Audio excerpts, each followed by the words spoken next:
Hello, everyone, and welcome to the Modern Learning Overhaul Series. So, in this series, we are going to look at the five sort of parts to the pivotal shift towards the future of education and the five key facets that make an overall global initiative possible within a district. So, we're looking at modern learning architects today, and then in later videos, we're going to look at accelerated professional development, how we can flip the script and change things up for your staff as well as looking at the heart and the soul of learning plans and how we can incorporate those in individualizing instruction for students and making them really in charge of their education and put them in the driver's seat. We'll also talk about how we can take all of these online resources that we're developing, the learning plans, professional development, whatever we're doing with our modern learning architect team, and put them all into a digital ecosystem. And with that digital ecosystem, making an online place that's just transparent for every stakeholder that's along for the ride. And then lastly, we'll talk about the mastery badging system that we're putting together here at Eastern New York School District that I developed that really focuses on standards-based grading system that is live and interactive that really keeps sheds a light on everything that a child's doing, celebrating success while also keeping everything on track to make sure that they are successful over time.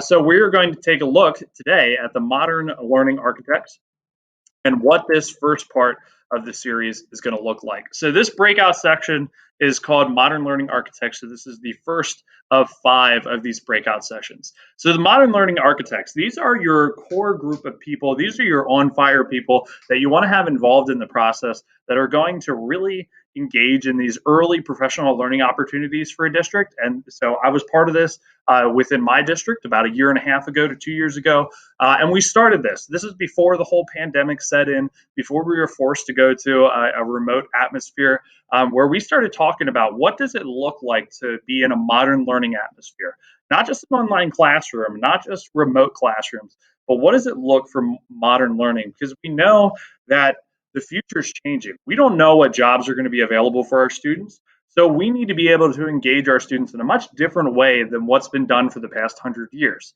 So we've taken a long, hard look at this process, and engaging your teachers in this as well is imperative. So getting a group of teachers together to also be guides, be individuals who are not afraid to step outside of their comfort zone, to help people along, to demonstrate what they've learned, demonstrate what they haven't learned, and also just provide examples of what worked and what didn't work is really imperative to any successful project.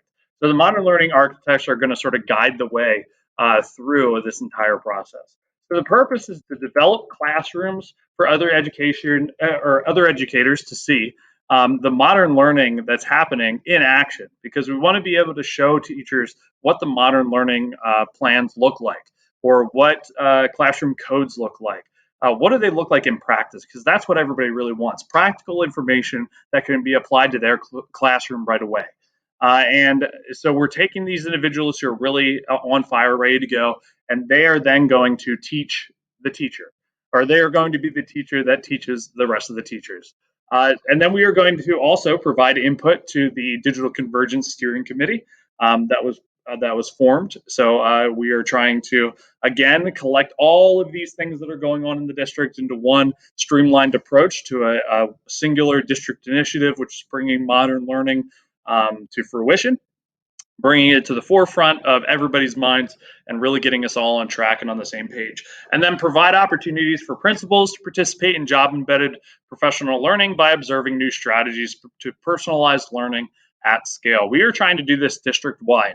So it doesn't matter if you're a kindergarten teacher or an AP calculus teacher, we are going to learn together. The modern learning doesn't stop at a certain grade level. It doesn't start at a certain grade level.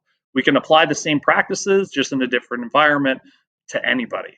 So that is the process, and that is the goal of modern learning architects. So when we start talking about this, we went through a couple of training sessions, and shout out to Modern Teacher who really helped us out, who's a great partner during this process, really helped us get started in this really framed mindset of what modern learning could be. So we had these modern learning architect training sessions where we talked about what is a learner-centered culture and how can we develop that in the classroom, because it always starts with that. It has to start with what is the main focus of our education? And that should be the child, but it shouldn't just be us who's focusing on it. It's the child who's focusing on what do they need and where do they need to go as well. And then also, let's talk about the delivery models and methods that we've been using, what works, what doesn't work, and how can we modify those to be more modern, not just tech savvy. We can still rely on some of those old practices, but we might tweak them a little bit to make them fit a new mold a little bit better. We're going to develop learning plans, and then we're going to talk about standard operating procedures so everything runs smoothly. So these were the four main sessions that we went through as modern learning architects the first go around in my district, and these are some of the things that I've learned along the way. So hopefully, if this is something that you pursue and start working with, we can work through this together. This is our instructional model at Eastern York School District. So one of the parts of this model is the modern learning environment, where we really focus on the student voice and student choice, and also transparency of learning and student ownership, which is that choice piece. So if we can focus on these, having our learning transparent, which we'll talk about a little bit later, but also having students the ability to voice concerns or voice their opinion, have their voices heard, they'll take much more ownership in the process as well, the process of learning. So that's what we're trying to do, get them invested from the very beginning of learning. That goes the whole way back to unpacking standards and getting them involved in that process. It shouldn't just you as a teacher throwing information at them. You want them invested in what you're learning and what you're teaching. So starting off, we talk about learner-centered culture being this idea of student voice. So a powerful way to empower students at the beginning of class is to create a shared vision or a mission statement that involves them in the process from start to finish. So you want them to take responsibility for the culture of the classroom. So you'll see here just two examples that you can read through of an elementary school one and then my personal one on computer science. So I focused more on computer science, where elementary we focus more on just school in general. Why do we come? But the reason is, it's the why. Why do we do the things we do? And that's sometimes the thing that students struggle with the most. They have a hard time grasping these big picture concepts. So if we can help them along the way and show them this is why we are doing this, and explain that to them, they're much more likely to be invested in that process from the very beginning and open to new experiences and open to the learning that's going to ensue. Then we go a step further than that. So instead of just giving them a bunch of class rules or class expectations, why not let them help decide what it is that we need to do as a class to make sure that we reach our goal or reach our vision or follow our vision, right? So we create this classroom code and we collaboratively do this. And we refer to it frequently, and it provides students with clear expectations, but they help shape them from the very beginning as well. So they know what their expectations are because they helped do it. I don't know if you can remember back to college, but I know for me, when I was taking notes in class, I would write things down and everything. But then when I went back to my dorm, I would rewrite everything over again because I wanted to write it down in my own hand. And writing it and taking ownership of it and doing something for myself, that really let things sink in and let things set in. And I really understood it at that point. So having students understand the vision and then understanding the code that helps us reach the vision is really important to set up this learner-centered culture right from the beginning. Then we started getting into this other session, and after each one of these, we went and we did these with our classrooms. We put them into practical purposes in our rooms, and they went well for some classes and didn't for others. You know how it goes. And you may have to make some tweaks. You might have to make some adjustments. But yeah, so we did the vision, we did the code, and then we went into instructional delivery models. So we started thinking about this a little bit different, and we came to the conclusion that we've done these things before. A good teacher knows that every class learns differently, every child learns differently, and we need to be able to scaffold our approach. We need to differentiate our approach. Sometimes projects are more suited than tests, but other times tests might be the only way that we can accurately assess a student's understanding of a particular concept or skill. So we need to take all those things into consideration and think about how we're going to best assess a student's understanding of content and how we're going to deliver our best form of instruction. Now, a lot of times we focus a lot on what we can do as teachers instead of what students can do for themselves and what they can do for others. So that's where we started getting into an analysis of all these different instructional delivery models and looking at different ways that we can set up our classroom. And if you're familiar with like the flipped classroom model or learning centers or station rotation, we don't really need to get into all that because those are things and practices that we've done. So we just reiterated the importance of it. And changing things up to suit the needs of the students and also to suit the needs of the criteria. So if you have a lab one day, if you're in science, or if you have a more hands-on approach, if you're in art, okay, so it suits the needs of the classroom differently, it suits the needs of the students differently. So being aware of that and being cognitive is really, really important when we talk about the instructional delivery model. So, empowering students is really what we're trying to achieve. We're not trying to just engage them because they get engaged a million times a day. And if you ever see them walking down the hallway, especially if you have older students like middle school and up, you'll see them on their phones, or you see them at the bus stop, they're on their phones, or they're Snapchatting their friends, or they're playing video games. They're engaged all the time. So that's not really an issue. The issue becomes where we need to empower students to be self motivated, to self direct and design experiences for themselves. So, to select and use tools and resources to enhance those experiences and strategies to accomplish goals, to monitor their progress and reflect on their learning. How many times have we said, oh, well, so and so was really engaged, but they didn't really understand something? A student can really fake it till they make it type thing. And we as people can fake it till we make it. But unless we are really empowered and intrinsically motivated to really achieve and have those necessary skills to do so, and we as teachers have developed those over time, um, we can't really be as successful as we possibly could. So we need to really help our students along in empowering them to become successful. So empowerment is what we want to shoot for, not just engagement. There's a video here that's called The Shift from Engaging Students to Empowering Them. Great video if you want to check it out. That I will post down in the description as well, but I won't play it for you right now. And then we focused on developing learning plans, and this was sort of a new concept for us. We have done choice boards before. We have done uh, multiple different assignments where students could have a little bit more choice and flexibility. But this idea of a learning plan, where students were given this document or given this digital place to go, where they could choose sort of their own adventure to understand a concept was just unbelievable. And what really brought this home, or really drove this home, is when the first time we did it in our classrooms, or at least for me anyway, I'll speak from personal experience, is what it unlocked. So what was cool was that it unlocked the time.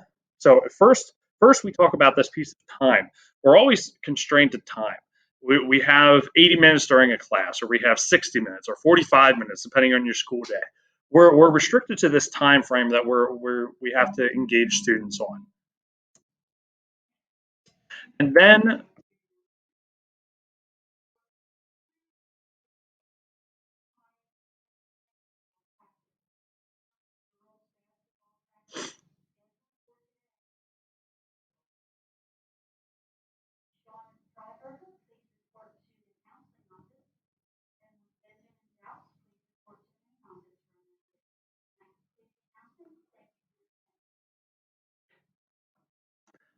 what really blew me away about all this is that there are these really like four pieces to education that we don't really talk about per se, because we've always been locked into them.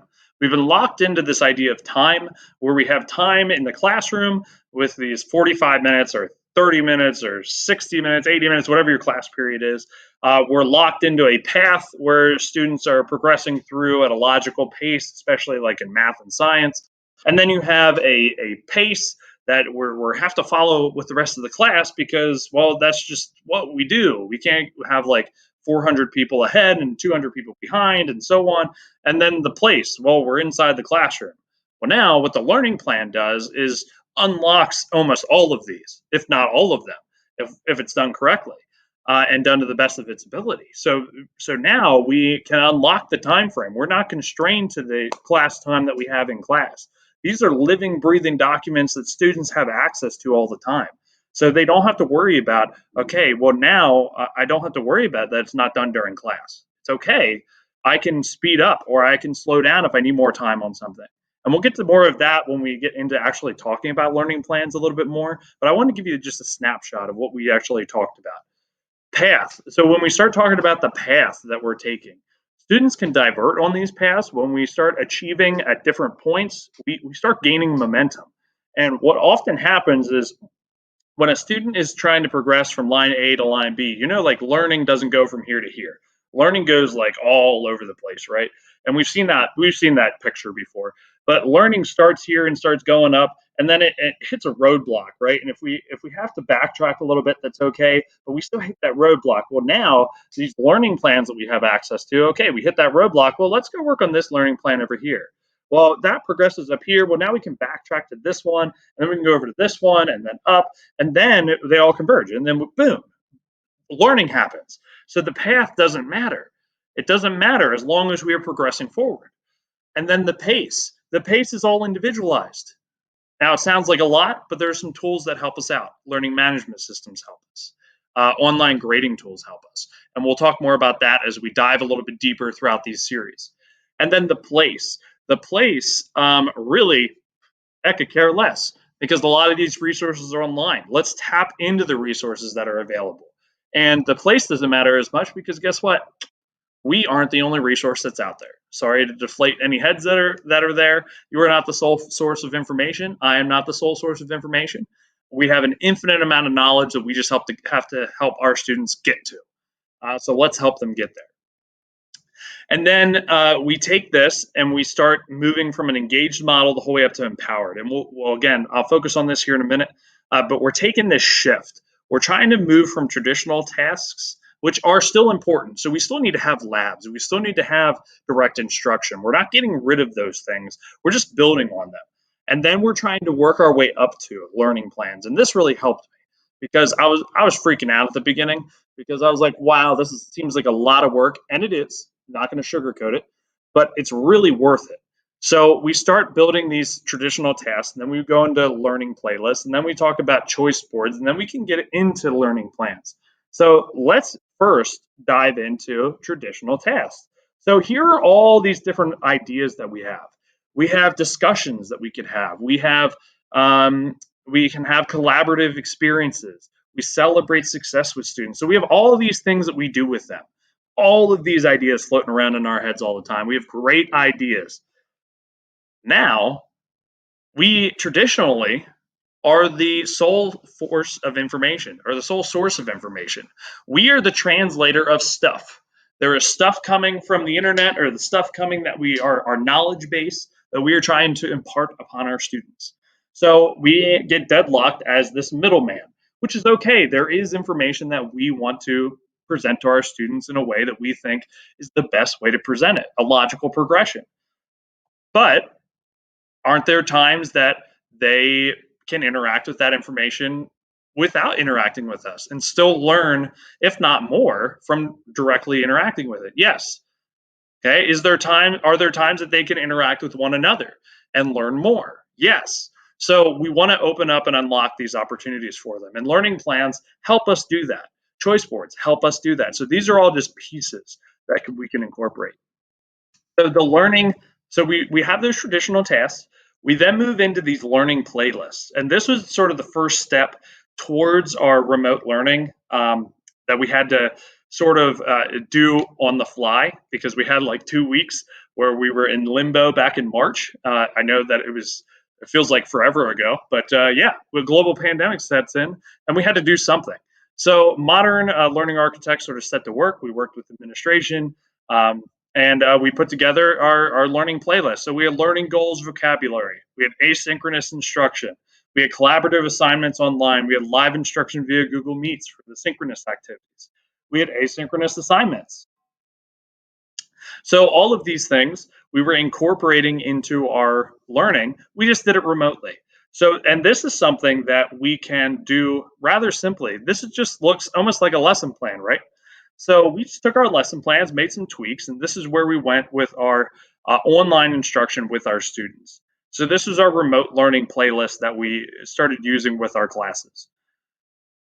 Then we started reviewing some of our playlists and started thinking, okay, is there something we can do a little bit better? This was at least my thought process, and some of the things that I gathered from other modern learning architects as we started talking with one another. And that's really the benefit of this group, is to really talk through some of these things. Is as we went through week 1 and week 2 of remote learning back in the spring, we were like, okay, let's talk about some of the pitfalls and some of the great things. All right, it follows a weekly routine. So the students are used to following a routine at school, so it still follows that, relatively speaking. It's a checklist style of assignment, so we would even put like a checklist at the bottom. So here, make sure you do this, this, and this by Friday. That was helpful, right, for them, because they're not used to doing independent activities per se, at least in a majority of their classes. There's not a lot of room for choice, though, right? Unless you are an amazing teacher and really instill choice in the beginning. And I had some choices built into mine, but I wanted to ramp that up and start prepping them for what I knew was coming, was that advanced learning playlist. Right, so not a lot of choice, not a lot of room for choice. There allows for transition to remote. This is what it does do very well. I knew that if we were to come back, yes, we lost a little bit of time, but guess what? It didn't matter, because we all lost time. So I could make that up. I could quickly get back into the swing of things, and since we were following this weekly model, I could get right back onto a weekly schedule, and we wouldn't have missed a beat. We could have an interactive lesson plan. So now my lesson plans are a little bit more than a document that I shoved in a mailbox at the end of the quarter, right? And then we have something that's transparent, easy to follow for parents, and that's what we really wanted as well, because we didn't know if grandma or grandpa were helping at home. We didn't know if an older brother or sister were helping, or if mom and dad were home, or if the child was home alone. We wanted something that was universal across the board, that if it was a little bit more visual for kindergartners and a little bit more text-based for high schoolers, that everybody was able to understand what was going on. So keeping those in mind, that is what we did for learning playlist. And again, place didn't matter, but everything else was locked into place. So we started making tweaks. So then I was like, okay, well, why don't I open it up? Let me make my next week's playlist have 2 paths that they can choose from. So I did that. I tried it.